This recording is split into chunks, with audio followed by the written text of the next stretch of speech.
नाज़रीन अवां सां ख़बर शेयर कंदा हलूं। कंधकोट में डिप्टी कमिश्नर कश्मीर मुनव्वर अली मिठाणी जो रात देर सां ज़िले कश्मीर जे अस्पतालन ते छापा अमलो न हुजण ते सख़्त कावड़ जो इज़हार।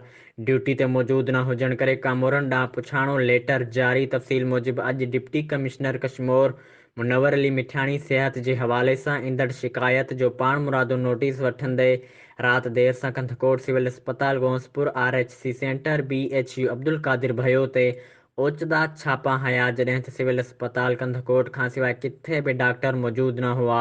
तंहिं ते डिप्टी कमिश्नर सख़्त कावड़ जो इज़हार कंदे एक्सप्लेनेशन लेटर जारी करण ऐं DHO सिहत खे सख़्त कार्रवाई करण जूं हिदायतूं जारी कंदे चयो त सिहत बुनियादी हक़ आहे, उन में कंहिं बि क़िस्म जी कोताही बर्दाश्त न कई वेंदी। जॾहिं त कुझु ड्यूटी चोर डॉक्टरनि ऐं अमले सबबि ज़िले कश्मीर जो सिहत खातो बदनाम थी रहियो आहे, जंहिं ख़िलाफ़ सख़्त खां सख़्त कदम खंया वेंदा।